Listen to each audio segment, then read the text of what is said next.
What I it in a day, আমি সারাদিনে কী খাই, আজকের ব্লগটায় আমি সেটাই দেখাতে চলেছি। আগেই বলে রাখি, আমি কোনো ডায়েটের মধ্যে নেই। আমি প্রতিনিয়ত যে খাবারগুলো খাই, আজকের ব্লগটায় আমি সেটাই দেখাবো। আমার ট্রেন থাকে 9:10 নাগাদ মগরা স্টেশন থেকে। তো তার আগে কিন্তু আমি ভাত খেয়েই বেরোই। 10টা নাগাদ আমি কোর্টে পৌঁছেছিলাম।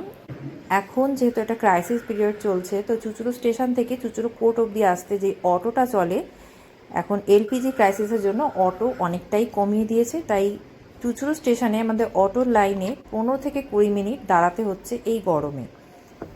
কোর্টে পৌঁছে তাই একটু হাঁপিয়েই উঠেছিলাম, মানে ভীষণ এক্সস্ট লাগছে। এই কদিন ধরে এই সেম জিনিস চলছে।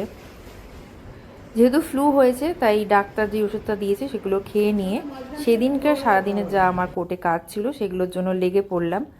এবার কোর্টের ভেতরের ফুটেজ আমি সেরকমভাবে দেখাতে পারি না, আমি শুধু আমার ওরিয়েন্টেড ফুটেজই দেখাতে পারি। কোর্ট রুমের ভেতরে আমি কি করছি সেটা দেখানোটা উচিত নয়, সেটা আমি কোনোদিনও দেখাবও না।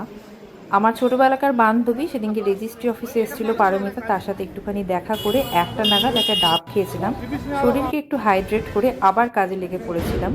2:10 নাগাদ আবার লাঞ্চ করলাম, যেটা ছিল ডালিয়া, যেটা বাড়ি থেকেই নিয়ে গেছিলাম। 4টে নাগাদ একটু ফ্রুট খেয়ে 5:30টার মধ্যে আমি সেদিনকে বাড়ি চলে এসেছিলাম। কোর্টে যা জামাকাপড় প্রতিদিন পরে যায় সেটা এসে প্রতিদিনই কাচি, সেগুলো কাচতে দিয়ে সন্ধ্যেবেলা আর কিছু খাইনি। রাত্রেবেলা একটা ডিম ভেজে নিয়েছিলাম। আর ওই যে বললাম আমি প্রচণ্ড ভেতো, আমি ভাত খেতে ভীষণ ভালোবাসি, আমি কিন্তু রাত্রেও ভাত খাই। ডিম ভাজা ছিল, আলু ভাজা ছিল, আর ঝিঙের পোস্ত ছিল।